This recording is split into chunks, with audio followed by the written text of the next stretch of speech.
بسم اللہ الرحمن الرحیم۔ تمام تعریفیں اللہ سبحانہ و تعالیٰ کے لیے ہیں جو وحدہ لا شریک ہے، ہمیشہ سے ہے، ہمیشہ رہے گا۔ برز آف لائف کے پیارے دوستو، امید کرتے ہیں کہ آپ سب خیریت سے ہوں گے اور دعا کروں میں کہ اللہ آپ کے ساتھ عافیت کا معاملہ فرمائے۔ آج ہم جس ٹاپک کے ساتھ آئے ہیں، اکثر آپ نے دیکھا ہوگا کچھ لوگ کہتے ہیں کہ زیادہ کھانا چاہیے، کچھ کہتے ہیں کم کھانا چاہیے، کچھ موٹے ہوتے ہیں ان کو دبلا پتلا ہونے کا شوق ہوتا ہے، دبلے پتلے ہوتے ہیں اور وہ سمجھتے ہیں کہ موٹا ہونا چاہیے۔ تو امام غزالی رحمۃ اللہ علیہ کا ایک اقتباس سامنے سے گزرا۔ امام غزالی رحمۃ اللہ علیہ فرماتے ہیں کہ بھوکے رہنے میں 10 فائدے حاصل ہوتے ہیں۔ ان میں سب سے پہلا یہ ہے کہ دل کی صفائی سے حاصل ہوتی ہے، طبیعت تیز ہوتی ہے، بصیرت بڑھ جاتی ہے، اس لیے کہ پیٹ بھر کر کھانے سے طبیعت میں بلادت آتی ہے اور دل کا نور جاتا رہتا ہے۔ معدے کے بخارات دماغ کو گھیر لیتے ہیں، جس کا اثر دل پر بھی پڑتا ہے کہ وہ فکر میں دوڑنے سے عاجز ہو جاتا ہے۔ بلکہ کم عمر بچہ اگر زیادہ کھانے لگے تو اس کا حافظہ بھی خراب ہو جاتا ہے، ذہن بھی کند ہو جاتا ہے۔ ابو سلیمان دارانی رحمۃ اللہ علیہ فرماتے ہیں کہ بھوکا رہنے کی عادت پیدا کرو، یہ نفس کو مطیع کرتا ہے، دل کو نرم کرتا ہے اور آسمانی علوم اس سے حاصل ہوتے ہیں۔ حضرت شبلی رحمۃ اللہ علیہ فرماتے ہیں کہ میں اللہ تعالیٰ کے لیے جس دن بھوکا رہا، میں نے اپنے اندر عبرت اور حکمت کا ایک دروازہ کھلا ہوا پایا۔ اسی وجہ سے حضرت لقمان علیہ السلام کی اپنے بیٹے کو نصیحت ہے کہ بیٹا، جب معدہ بھر جاتا ہے تو فکر سو جاتا ہے اور حکمت گونگی ہو جاتی ہے اور اعضائے عبادت سے سست پڑ جاتے ہیں۔ ابو یزید بسطامی رحمۃ اللہ علیہ فرماتے ہیں کہ بھوک ایک ابر ہے، جب آدمی بھوکا ہوتا ہے تو وہ ابر دل پر حکمت کی بارش کرتا ہے۔ دوسرے نمبر پہ امام غزالی فرماتے ہیں کہ دل کا نرم ہونا اس کا ایک فائدہ ہے، یہ بھوکا رہنے کا فائدہ ہے، جس سے ذکر وغیرہ کا اثر دل پر ہوتا ہے۔ بسا اوقات آدمی بڑی توجہ سے ذکر کرتا ہے لیکن دل اس سے لذت حاصل نہیں کرتا اور نہ اس سے متاثر ہوتا ہے، اور جس وقت دل نرم ہوتا ہے تو ذکر میں بھی لذت آتی ہے، دعا اور مناجات میں بھی مزہ آتا ہے۔ ابو سلیمان دارانی رحمۃ اللہ علیہ کہتے ہیں کہ مجھے سب سے زیادہ عبادت میں مزہ جب آتا ہے جب میرا پیٹ بھوک کی وجہ سے کمر کو لگ جائے۔ حضرت جنید رحمۃ اللہ علیہ بغدادی فرماتے ہیں کہ آدمی حق تعالی شانہ کے اور اپنے سینے کے درمیان ایک جولی کھانے کی کر لیتا ہے، پھر یہ بھی چاہتا ہے کہ اللہ تعالیٰ سے مناجات کی حلاوت بھی نصیب ہو۔ پیٹ بھرنے کو فقیر کی جولی بھرنے سے تشبیہ دی ہے۔ تیسرا فائدہ یہ ہے کہ آدمی میں عاجزی مسکنت پیدا ہوتی ہے اور اکڑ پکڑ جاتی رہتی ہے۔ جو سرکشی اور اللہ تعالیٰ شانوں سے غفلت کا سرچشمہ ہے، نفس کسی چیز سے بھی اتنا زیر نہیں ہوتا جتنا بھوکا رہنے سے ہوتا ہے، اور آدمی جب تک اپنے نفس کی ذلت اور عاجزی نہیں دیکھتا اس وقت تک اپنے مولا کی عزت اور اس کا غلبہ نہیں دیکھ سکتا۔ آدمی کو چاہیے کہ کثرت سے بھوکا رہے تاکہ ذوق سے اپنے مولا کی طرف متوجہ رہے۔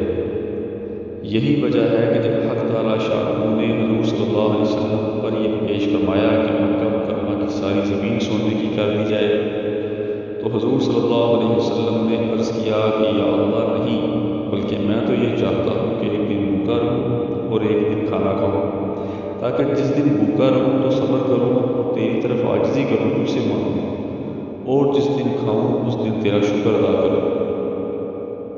چوتھا فائدہ یہ ہے کہ اہل مصیبت اور فاقہ زدوں سے غفلت پیدا نہیں ہوتی۔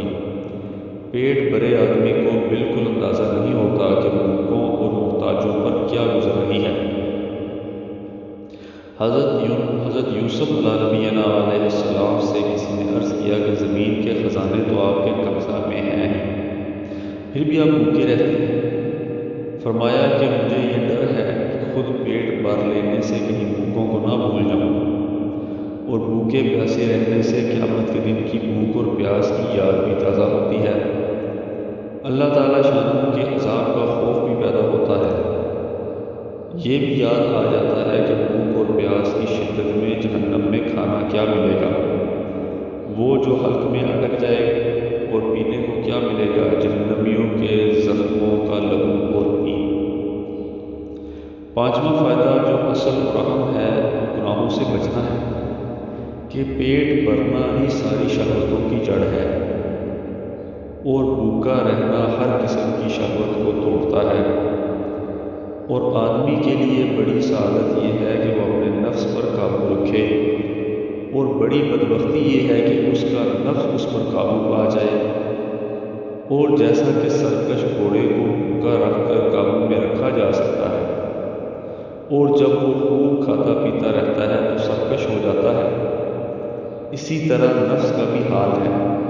ایک بزرگ سے کسی نے پوچھا کہ آپ بڑھاپے میں بھی اپنے بدن کی خبر گیری نہیں کرتے، یعنی کچھ طاقت اور قوت کی چیزیں کھانے کی ضرورت ہے۔ وہ فرمانے لگے کہ یہ نفس نشاط کی طرف بڑی تیزی سے چلنے والا ہے،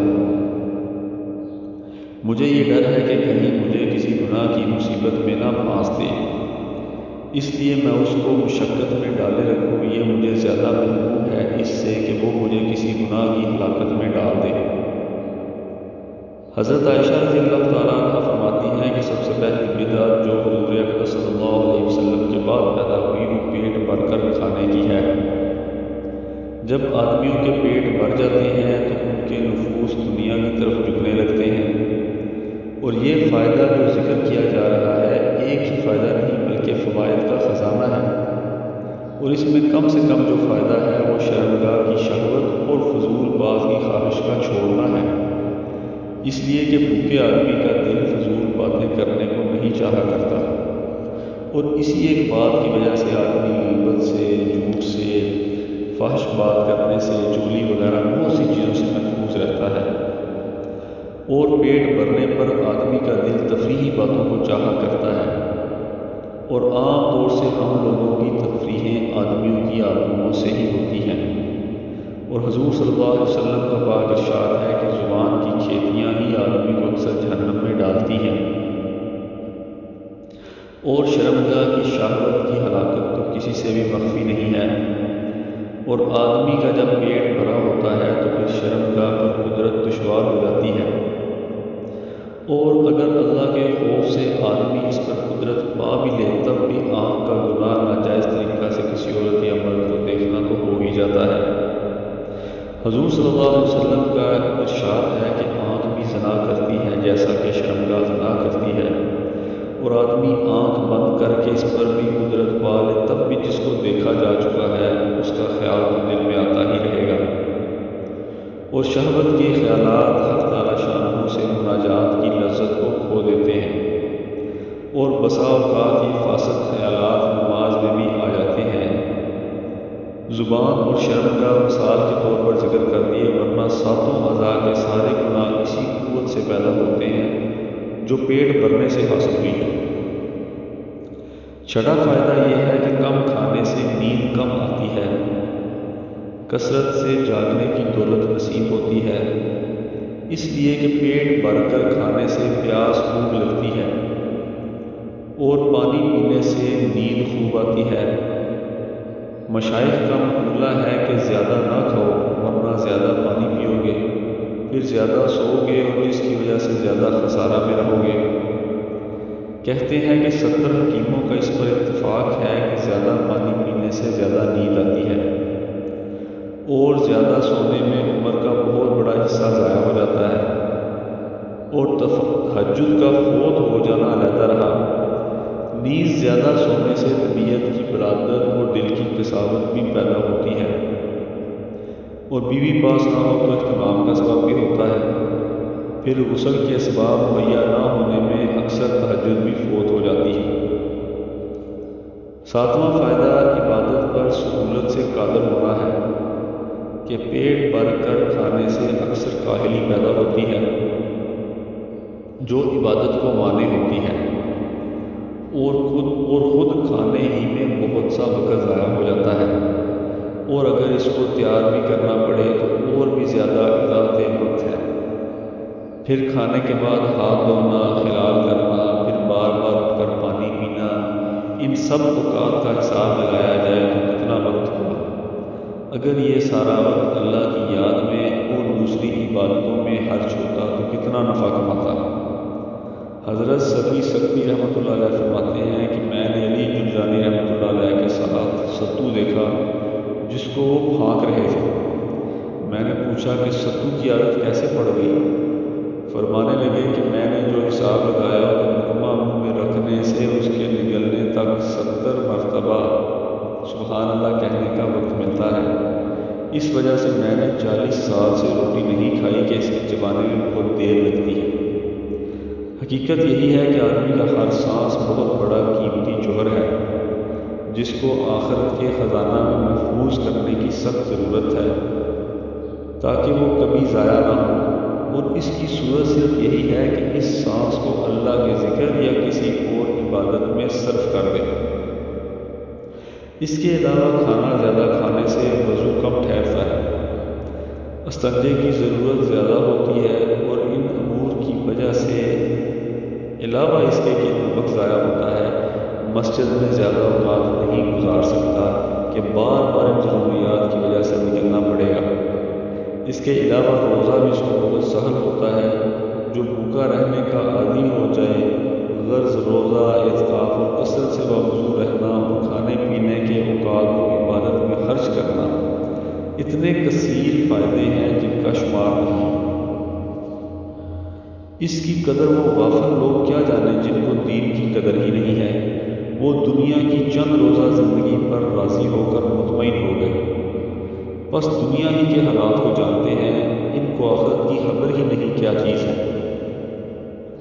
8واں فائدہ کم کھانے میں بدن کی صحت ہے کہ بہت سے امراض زیادہ کھانے ہی سے پیدا ہوتے ہیں کہ اس کی وجہ سے معدہ میں اور رگوں میں اخلاط ردیہ جمع ہو جاتے ہیں جن سے طرح طرح کے امراض پیدا ہوتے ہیں، اور امراض قطع نظر اس کے کہ صحت کے منافی ہیں، عبادات سے بھی مانع ہوتے ہیں، دل کو تشویش میں ڈالتے ہیں۔ ذکر و فکر سے مانع ہونے کے علاوہ دوا، پرہیز، حکیم، ڈاکٹر، فسق بولنے والے، جھونکے لگانے والے، مرض ایک لمبا چوڑا جھگڑا آدمی کے ساتھ کھڑا ہو جاتا ہے۔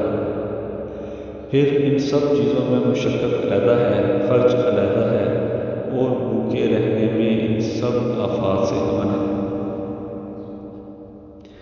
کہتے ہیں ہارون رشید رحمۃ اللہ علیہ نے ایک مرتبہ 4 ماہر حکیموں کو جمع کیا، ایک ہندی ماہر، دوسرا رومی یعنی انگریزی، تیسرا عراقی، چوتھا سوادی سواد کا رہنے والا، اور چاروں سے دریافت کیا کہ کوئی ایسی دوا بتاؤ جو کسی چیز کو نقصان نہ کرتی ہو۔ ہندی نے کہا میرے خیال میں ایسی دوا جو کسی چیز کو نقصان نہیں کرتی اہل اسود حلیلہ سیاہ ہے۔ عراقی نے کہا میرے خیال میں حب الرشاد ابیض، جس کو فارسی میں تخم سمندان اور ہندی میں ہارون کہتے ہیں۔ رومی نے کہا کہ میرے نزدیک گرم پانی ہے، یعنی وہ کسی چیز کو مضر نہیں ہے۔ سوادی نے کہا کہ یہ سب غلط ہے، حلیلہ معدہ کو رونقتا ہے جیسے پاؤں سے کسی چیز کو مسلنا ہو، اور یہ بیماری ہے، اس کے علاوہ جگر کے لیے بھی مضر ہے، اور حب الرشاد معدہ میں پھسلن پیدا کرتا ہے، اور گرم پانی معدہ کو ڈھیلا کرتا ہے۔ ان سب طبیبوں نے کہا پھر تم بتاؤ ایسی کیا دوا ہے جو کسی کو نقصان نہیں کرتی؟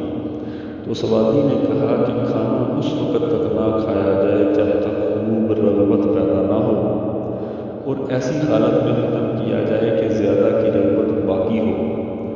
بقیہ تینوں طبیبوں نے اس کی رائے سے اتفاق کیا۔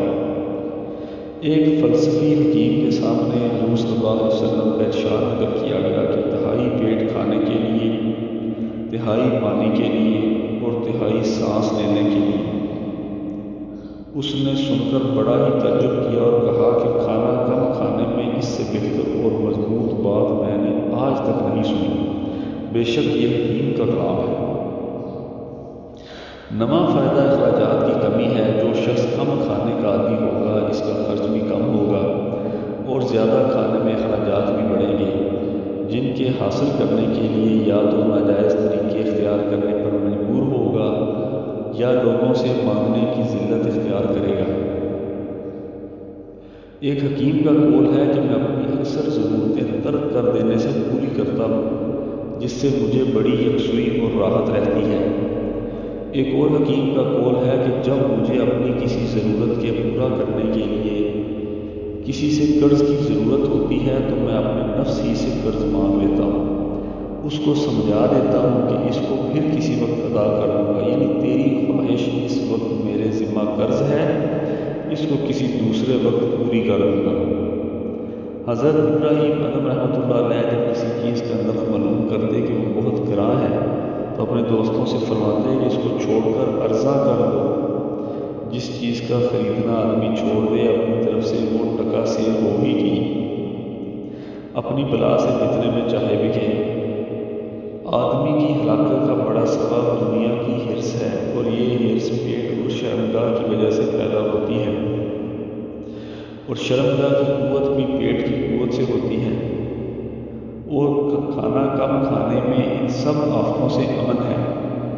حق تعالی شان جس کو بھی نصیب فرما دے۔ 10واں فائدہ اصرار، ہمدردی اور صدقات کی کثرت کا سبب ہے۔ کم کھانے کی وجہ سے جتنا کھانا بچے گا وہ یتامہ، مساکین، غربا پر صدقہ ہو کر قیامت میں اس کے لیے سایہ بنے گا، کہ حضور صلی اللہ علیہ وسلم کا پاک ارشاد پہلے گزر چکا ہے کہ آدمی قیامت کے دن اپنے صدقے کے سایہ کے نیچے ہوگا، اور جتنا زیادہ کھائے گا وہ پخانہ بن کر اوپری پر جمع ہوتا رہے گا، اور اللہ تعالیٰ کے خزانہ میں جو جمع ہو گیا وہ ہمیشہ ہمیشہ کام آتا رہے گا، اور جو پخانہ ہو گیا وہ ضائع ہو گیا۔ اسی لیے حضور صلی اللہ علیہ وسلم کا ارشاد ہے جو پہلے بھی گزر چکا کہ آدمی کہتا ہے میرا مال میرا مال، اس کے لیے اس کے مال میں سے بجز 3 چیز کے کچھ نہیں ہے۔ ایک وہ جو صدقہ کر دیا اور ہمیشہ کے لیے اس کو محفوظ کر دیا، دوسرا وہ جو کھا لیا اور کھا کر ختم کر دیا، تیسرا وہ جو پہن کر پرانا کر دیا۔ اس کے علاوہ جو ہے وہ دوسروں کا مال ہے، وارثوں کا حصہ ہے، اس کا اس میں کچھ بھی نہیں ہے۔ اس کے علاوہ صدقات کے فضائل کثرت سے گزر ہی چکے ہیں، پہلے بھی کتابوں میں ہم پڑھتے رہتے ہیں۔ یہ 10 فوائد کم کھانے کے نہایت اختصار سے ذکر کیے ہیں جو امام غزالی رحمۃ اللہ علیہ نے لکھے تھے۔ ان میں سے ہر ایک فائدہ اپنے اندر بے شمار فائدے رکھتا ہے۔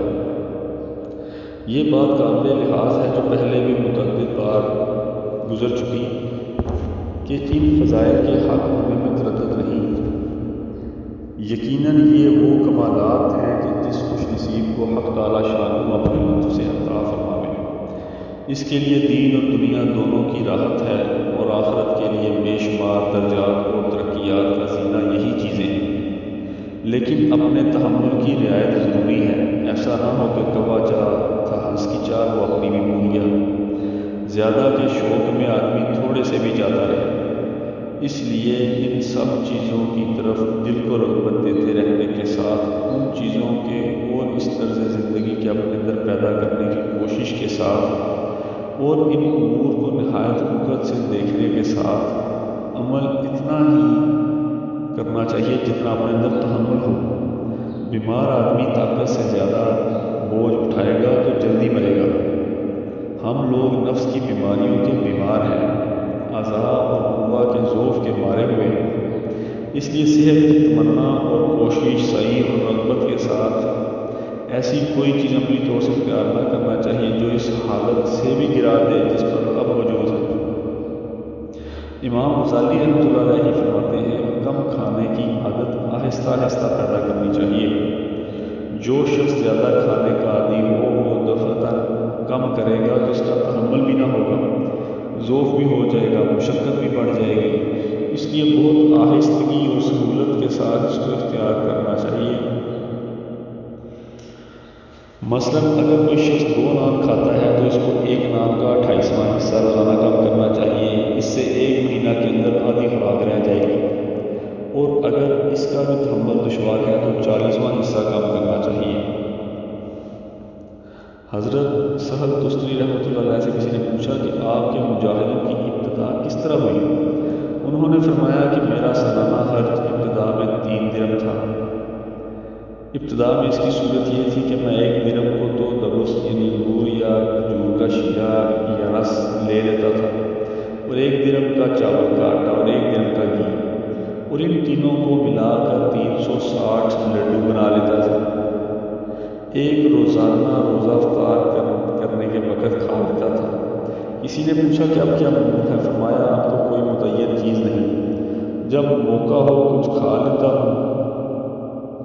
حضرت ابو ذر غفاری رضی اللہ تعالیٰ عنہ فرماتے ہیں کہ میرا گزران حضور اکرم صلی اللہ علیہ وسلم کے زمانہ میں 1 سال جو تقریباً 3.5 سے فی ہفتہ تھا، خدا کی قسم میں اس سے زیادہ مرنے تک کبھی بھی نہ بڑھوں گا، اس لیے کہ میں نے حضور اکرم صلی اللہ علیہ وسلم سے سنا تھا کہ تم میں سے مجھے زیادہ محبوب اور قیامت میں مجھ سے زیادہ قریب وہ شخص ہوگا جو مرنے تک کسی حال پر رہے جس پر اب ہے۔ اسی وجہ سے بعض حضرات صحابہ کرام رضی اللہ تعالیٰ عنہ اجمعین پر اعتراض کیا کرتے تھے کہ تم نے وہ طرز چھوڑ دیا جو حضور صلی اللہ علیہ وسلم کے زمانہ میں تھا، تم نے جو کا آٹا چھاننا شروع کر دیا حالانکہ اس زمانہ میں نہیں چھانا جاتا تھا، تم نے پتلی روٹیاں کھانا شروع کر دی، کئی سالن دسترخوان بنانے لگے، تم حضور صلی اللہ علیہ وسلم کے زمانہ میں ایسے نہیں تھے۔ حضرت حسن بصری رحمۃ اللہ علیہ فرماتے ہیں کہ مسلمان کی مثال بکری کے بچہ سی ہے، جسے 1 مٹھی پرانی کھجور، 1 مٹھی ستو اور 1 گھونٹ پانی کافی ہے، اور منافق کی مثال درندہ کسی ہے، اب خواہ گٹ جو وہ سب کھا پی لے، نہ اپنے پڑوسی کا خیال کرے نہ دوسروں کو اپنے اوپر ترجیح دے، ضروریات سے زائد چیزیں خیرات کر کے آگے بھیج دو، تمہارے کام آئے گی۔ کیا چیز کام آئے گی؟ جو ضرورت سے زائد چیز